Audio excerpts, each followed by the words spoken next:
ანალიტიკოსი გიორგი ქაჯაია შემოგვიერთდა და მოგესალმებით გიორგი, დიდი მადლობა მობრძანებისათვის.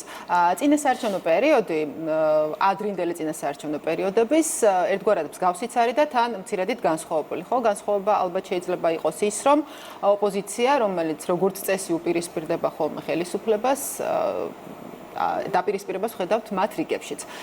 როგორ შეიძლება დავახასიათოთ და დავასურათოთ ეს სიტუაცია? ეს არის კონკრეტული სტრატეგია თუ გარკვეული გარემოებებით განპირობებული მოცემულობა? პირველ რიგში მოგესალმებით თქვენს მსმენელსა და მაყურებელს. ოპოზიციის დღევანდელი სურათი და სტრატეგია ახსენეთ თქვენს სიტყვა არის დიდი აბსურდის თეატრი და გავამახვილებ ყურადღებას ამ სიტყვაზე, იმიტომ რომ ოპოზიციის დღევანდელი ქმედებებიდან გამომდინარე მათ არანაირი სტრატეგია და პოლიტიკური გეგმა არ გააჩნიათ, რომელსაც შესთავაზებენ ქართულ ამომრჩეველს. შესაბამისად, როდესაც პოლიტიკურ პარტიას არ გაგაჩნია გეგმა და არ აქვს სიახლე შესათავაზებელი საკუთარი ქვეყნის ამომრჩევლის აქ უკვე ჩიხში შედიხარ და იწყებ საუბარს რევოლუციურ სცენარზე, იწყებ საუბარს მშვიდობიან რევოლუციაზე. ზოგადად ცოტა გადახვევა რო გავაკეთოთ და ქართველი ხალხის გასაგონად პირველი რევოლუციონერი სატანა იყო, რომელმაც ქრისტეს მოუწყო რევოლუცია და დარწმუნებული ვარ, კარგად ასე ვთქვათ, პოლიტიკურ კონტექსტშიც კარგად იაზრებენ ამ სიტყვას, რას ნიშნავს მშვიდობიანი დამხობა და მშვიდობიანი რევოლუცია განუმარტონ ქართულ საზოგადოებას. თქვენ აკვირდებით, რომ პოლიტიკურმა გუნდმა, ასე ვთქვათ, ორი ოპოზიციური ფლანგის ერთობა მოხდა და ჯერ ეს არის ყველაზე ასე ვთქვათ როგორ გითხრათ, აი სამწუხარო, როგორი ურთიერთბრალდებებით გამოირჩეოდა მაგალითად ლელო თავისი თანამოძმე პოლიტიკური გუნდის მიმართ და დღეს ასე ვთქვათ ერთი კონგლომერატი გახდნენ, ხომ? ანუ მაგრამ ჩვენ უყურეთ, რომ მათ წარადგინეს მერობის კანდიდატი, მათ წარადგინეს მაჟორიტარები, მაგრამ საზოგადოება, როდესაც ამ ყველაფერს აკვირდება, მაშინ როდესაც მართველი გუნდი კარდაკარ დადის, როდესაც უფრო დიდი რესურსი აქვს, მაგრამ სოფლებში, რაიონებში, სხვადასხვა ადგილებზე თავისი ამომრჩევლის მობილიზაციას ანხორციელებს, როდესაც პოლიტიკურ პროგრამას და პოლიტიკურ გეგმებს უზიარებს, ჩვენ ხედავთ, რომ ოპოზიციური ფლანგი და მხოლოდ არის რევანშისტული მოწოდებები და არაფერი არ არის თუ რას პირდებიან თბილისის ამომრჩეველს.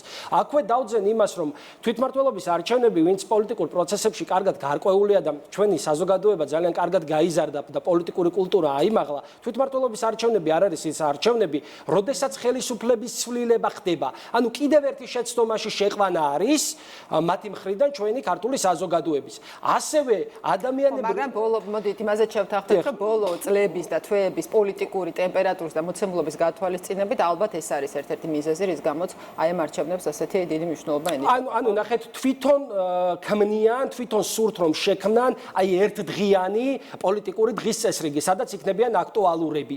ისინი არ ქმნიან ისეთ პოლიტიკურ დღის წესრიგს, რომელიც ქართულ აი თბილისის მერის არჩევნებია, ხო, მუნიციპალური არჩევნებია. აი ვინმეს ქართულ ამომრჩეველს და ხალხს მიმართა, ვინმემ დაინახა ორი ოპოზიციური პარტია იღებს მონაწილეობას, ნუ სამი ასე ვთქვათ, გირჩი და შემდეგ რაღაცა კიდევ დანაყოფები, ხო? 14 პარტია რეგისტრირებული. 14 პარტია რეგისტრირებული, მაგრამ მე ვამბობ, ვისაც უფრო საეთერო დრო ეთმობა და ასე ვთქვათ, უფრო ცნობადია საზოგადოებისათვის. ვინმემ მოისმინა ერთი ასე ვთქვათ, პოლიტიკური განცხადება თუ როგორ ფიქრობენ თვითმმართველობის არჩევნებში გამარჯვებას და გამარჯვების შემდეგ რას თავაზობენ ქართულ ხალხს.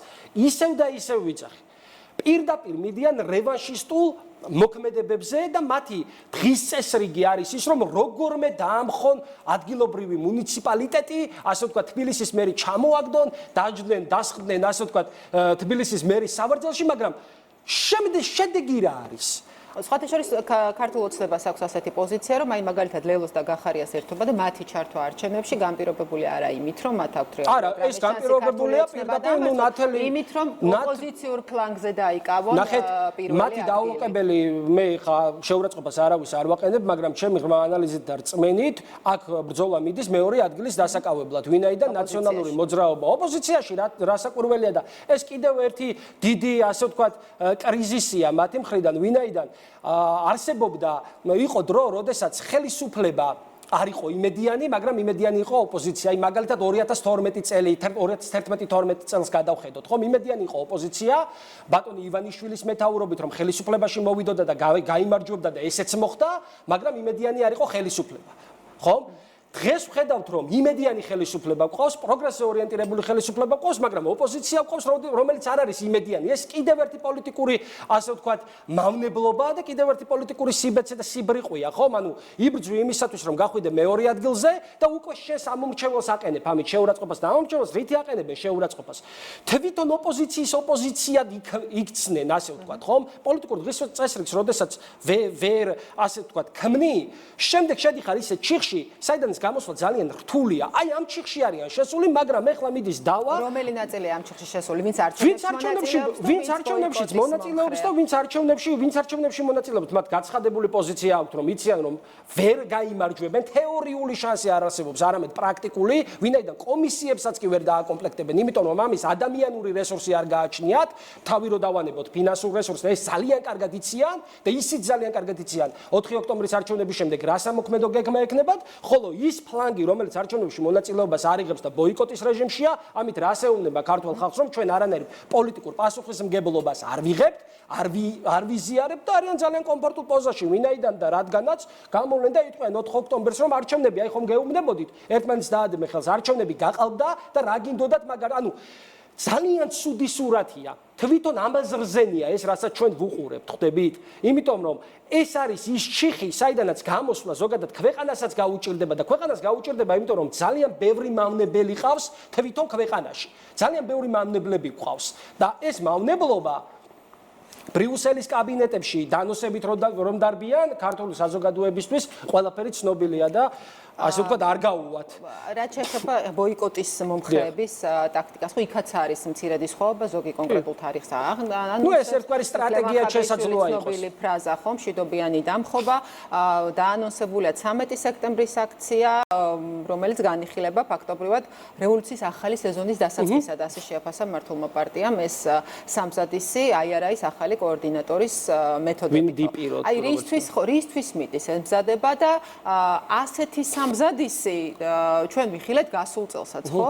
პრე და პოსტსაარჩევნო მოცემულობაში. დღეს რა შანსი აქვს აი ამ მეთოდს? ცოტა ღრმად რო გავშალოთ ეს საკითხი, რატომ არის ევრობიუროკრატები და ზოგადად ბრიუსელის ჩინოვნიკები, რომ პირველ რიგში ქართველ ხალხს შანტაჟის ენით გვესაუბრებიან და ასევე შანტაჟის ენას ავრცელებენ მოქმედ ხელისუფლებაზე, ლეგიტიმურად არჩეულ ხელისუფლებაზე.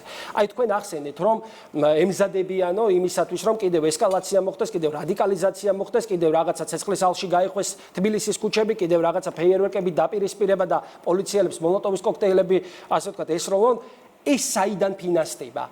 აი რა ის რა ხელი აქვს გარდა იმისა, რომ დემოკრატიული პროცესი სიჯანსაღეზე იბრძოდეს, თუ მას ჩვენი ქვეყნის დემოკრატიული მომავალი ანაღლებს, ხომ?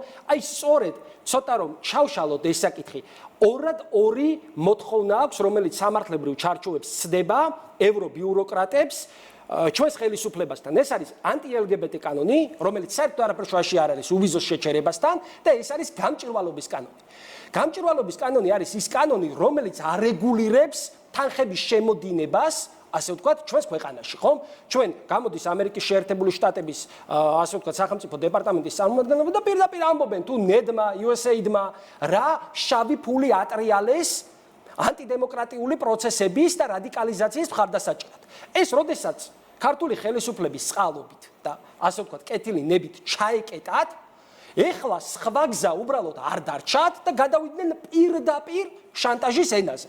ეს არის ის ხალხი, რომელიც ცდილობს, რომ გარკვეული წყაროებით, გარკვეული რაღაცა ხერხებით დააფინანსოს რადიკალური ოპოზიცია და რადიკალური ოპოზიცია და ზოგადად ოპოზიციური სპექტრი რადიკალური რომ მოვაშოროთ, ხომ? რაც წინთ მათ პასუხისმგებლობას ქვეყნის დემოკრატიულ მომავალზე კი არ იღებენ. პასუხისმგებლობას იღებენ, რომ ჯერ 13-იო და შემდეგ 4-იო მშვიდობიან რევოლუციას მოვაწყობ, ეგ როგორი რევოლუციაა, ვერ გეტყვით და თუ ვინმე მიცის გამოვიდეს და პასუხი გაცეს ქართულ ხალხს, მაგრამ იმაზე პასუხისმგებლები ვიქნებითო, რომ რას საკვირველიაო დავამხობთო ხელისუფლებასო, რევანშისტული გზით ჩამოვაგდებთო, ცეცხლის ალში გავხვევთო, კარვების ქალაქს მოვაწყობთო, აი ამაზე იღებენ პასუხისმგებლობას. აი მივმართავ ქართულ ხალხს, ქართულ საზოგადოებას, ხომ? რომელიმე პოლიტიკური გუნდისგან ოპოზიციას გულისხმობ. პროგრამა, საარჩევნო პროგრამა, ან ხვალინდელი დღე სულ შეიცვალოს ხელისუფლება, ხომ? მშვიდობიანი გზით და დემოკრატიული არჩევნების გზით. ვინმესგან მოგისმენიათ? პროგრამა თუ როგორ უნდა მართონ ეს ქვეყანა? აი ეს არის ის საშინელება, რაც უნდათ რომ მოხდეს, მაგრამ ერთი არის მათი სურვილი, მეორე არის აღსრულების მექანიზმი. ძალიან ბევრი ეცადა USAID, ძალიან ბევრი ეცადა NED, ძალიან ბევრს ეცდება IRA, რომელიც ასე ვთქვათ, კიდევ ჩართულია რაღაცა ბანაკების მოწყობაში და ჩვენ ხედავთ რომ რაღაცა ისინი მიმდინარეობს და პირდაპირ არც მალავენ, რისთვისაც ემზადებიან, ხო? ეს უბრალოდ როგორც მოქალაქეს პირველ რიგში გული მტკივა, ეს თვითონ კეთდება საქართველოში ანტიეროვნული მოქმედებები ქართველი ხალხის ხელით. მაგრამ ერთი არის მათი სურვილი, მეორე არის აღსრულების მექანიზმი.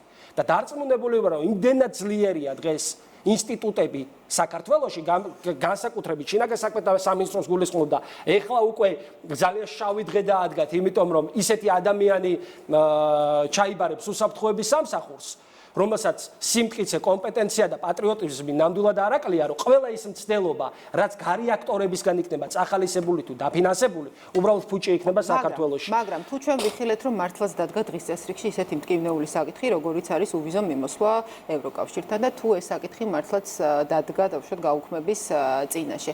აი ამან რა გავლენა შეიძლება ნახეთ, როგორ არის ჩვენი ქვეყნის უმრავლესობა, რასაც ხელისუფლებაც აღიარებს და რა თქმა უნდა ამ ქვეყანაში ვცხოვრობ და ვიცით, მიესალმება რა თქმა უნდა ევროინტეგრაციას და ევროპულ მისწრაფებების მხარდამჭერია, მაგრამ ამავე დროს ძალიან კარგად საღად და რაციონალურად აფასებენ და მშვიდობას და რაციონალურად ასევე აფასებენ სტაბილურობას, რაც ჩვენს ქვეყანაში ხდება. თუ დადგება დღის წესრიგში, რომ ანტი-LGBT კანონი, ასე ვთქვათ, რაც მათ აწუხებთ, ხომ ევრობიუროკრატებს, თუ დადგება ჩვენი ქვეყნის სუვერენიტეტი და თუ დადგება ჩვენი 2000 წლოვანი და უფრო დიდი, ასე ვთქვათ, ღირსება სასწორზე დარწმუნებული ვარ, რომ ქართული ხალხის გადაწყვეტილება იქნება ის, რაც იქნება და ამ შანტაჟის ენით საუბარი, რომელიც ცეცხლზე ნავთს ასხავს წინასაარჩევნოდ და მართლა ეს არის ქართული ხალხის მონაპოვარი, ხომ? და გვაშანტაჟებენ ძალიან დიდი არჩევანი, ძალიან ბევრი ადამიანი გააკეთებს რეალურ არჩევანს და უბრალოდ არ მინდა რომ დავაკონკრეტო თუ რა არჩევანი იქნება. რა თქმა უნდა, იქნება სუვერენიტეტის დაცვა, რა თქმა უნდა, იქნება ღირებულებების დაცვა და რა თქმა უნდა, იქნება ოჯახური ტრადიციების დაცვა, ხომ? და გამომდინარე აქედან შანტაჟის ენით საუბარი და მე კიდევ ერთხელ აქვე მონახას გავაკეთებ. არ მგონია, რომ გაიღვიძებს კეთილი გონი ევრობიუროკრატებში და არ მგონია, რომ მათ, ასე ვთქვათ, ის ბოლო ტყვია, რომელიც ვაზნაში დევს, გაისროლონ. მადლობა. ეს უბრალოდ იქნება სექტემბრისთვის დაახლოებით ახალისება იმ დაგსაქსული რადიკალური ოპოზიციის, რომელსაც სურს რომ პოლიტიკური მუხტი აწიონ ჩვენს ქვეყანაში, მაგრამ მადლობა გიორგი.